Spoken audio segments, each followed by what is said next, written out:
praises due to the Most High, family. We back with another Acres anime review. I just finished watching, family.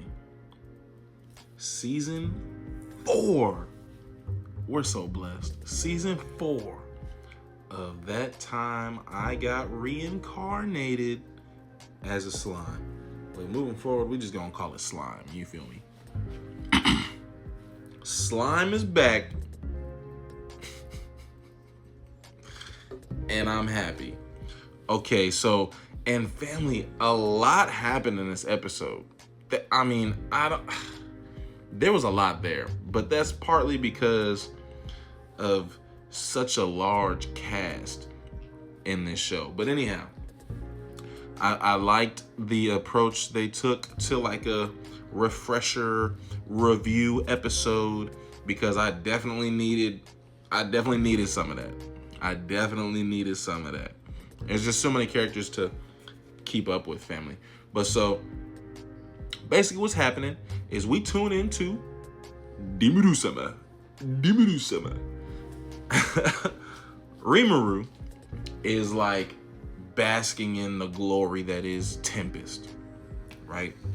And he decides, like, you know what? Like, let me take a stroll through and see what the city up to, right? And of course, we know Rimuru is so beloved, bro. Like, it's actually an impediment for him, like, being, like, more efficient, because everybody just wants to love and adore, you know, Rimuru. But so, basically, family, he's strolling through the city. He inspecting here and there, right? I love the updates, because what I'm excited to see more about, family, are these students that Hinata is teaching, right? A couple seasons ago, that might have even been in between seasons, I don't remember, but before, we remember the escapades of Rimuru and these students and how he saved them by embedding spirits into them, right? The potential is through the roof with these kids. I'm excited to see something from them, right? It was so fun when we were with them last time. Now, the big problem, family, that's going on right now is our dungeon, which was the highlight of last episode, was creating the dungeon, and then the grand opening of the dungeon, right?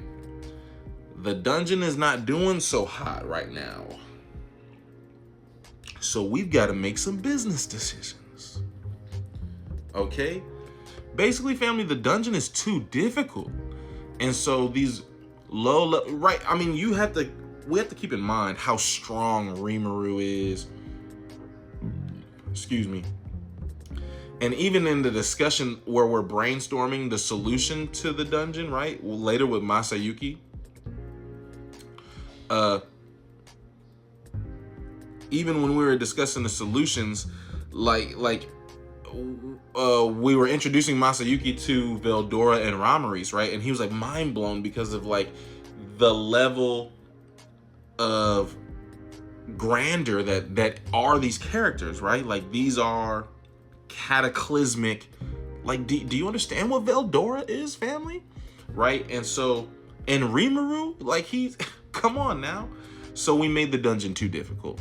We're getting low-level adventurers, beginners coming, and so they're complaining it's too difficult.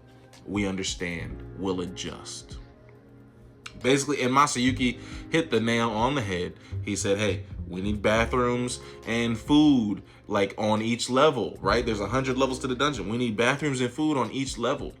We need more drops. Like, oh my God, there's nothing less fun than a game that's too difficult and doesn't give you rewards, right? So we need the monsters to drop items, right? We need a single-use save point, right? And the biggest one, we need a tutorial. That's literally what I was saying to myself, like, listening to this conversation. I was like, you need an orientation. You need a tutorial in order to orient these people, right, towards what they're about to engage with. Okay, so we're gonna do all those things, and it looks great for the future. I'm glad they reminded me of Masayuki. I forgot last season. This is the guy who he's not particularly strong, but his power is such that everything goes his way. Everybody's happy to help him. Like, enemies divulge information, like like off top. Everything just goes to his benefit, Masayuki, right? If I'm remembering correctly. Okay, now this other cat, Yuki, and I'm glad they reminded us of what he did as it pertains to Hinata last season, because I did forget that they put a hit out on Hinata. I forgot Rimuru had to save Hinata, right? Hence her being on our side now, because she's a holy knight, and they were basically like the temple or the church aspect, right? There's the militant aspect and then the religious aspect. The religious aspect targeted Hinata, and so she's on our side now, and we had to save her. I forgot that fact. But Yuki was behind that, and Yuki was the one who allowed us to teach the kids, right? Yuki knew Shizu, which is who Rimuru's taking the form of. Anyhow, family, what's happening is even though they should be more antagonistic, they really have like a business friction going on right now, Rimuru and Yuki, because they know they can't trust each other. And Yuki obviously is trying to like topple Tempest, right? That's who this old person was, the old guy and the little girl. I remember them from the last season 2. They're basically wanting to control the West and make it so that only humans rule it, right? Which is antagonistic to Rimuru's goal of human and monster like coexistence, right? Like in peace, co-beneficial, right? What's it called? Symbiotic, right? But Yuki is siding with this family. I forgot the Razzo family, the Rizzo family, the Razzo family. But Yuki's siding with them, right? So we can't trust him, but we're employing his help for the dungeon because he has. I think he's in charge of the guild, or he has connections with the guild, right? We're trying to rebrand the dungeon and get more adventurers and make this a more profitable business venture. And so we're seeking Yuki's collaboration in that. But we know we can't trust each other. Okay. Now, Rimuru also checked in with, he tapped into Soe, right? And he's spying on somebody. I don't remember that guy. I think his name is Duke something. I don't know what's going on there, but we're spying on him, and he's got Rimuru's eye. I skipped over it earlier, but we caught a guy complaining about the dungeon like in real time, and Benimaru pulled up.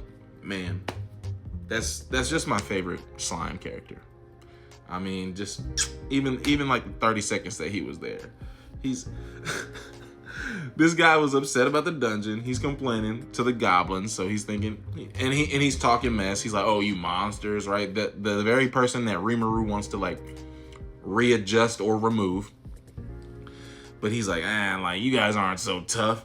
And so Benimaru pulls up and he's like, "Hey, what's going on here?" And this guy's thinking he's tough. He's like, "Hey, what's up? What's up? You want some of this?" And then he sees Benimaru, and Benimaru's like, "Oh," he's like, "You want?" He's like, "What?" And so he ran off. I'm excited to see more Benimaru. But so yeah, family, it was a lot that happened in this episode. A lot is going down. That's the nature of being 4 seasons deep, though. I'm glad we're back. The antics with Diablo and Shion, they're great. I'm excited. Diablo's on something, bro. He's on some side quest. He's like always.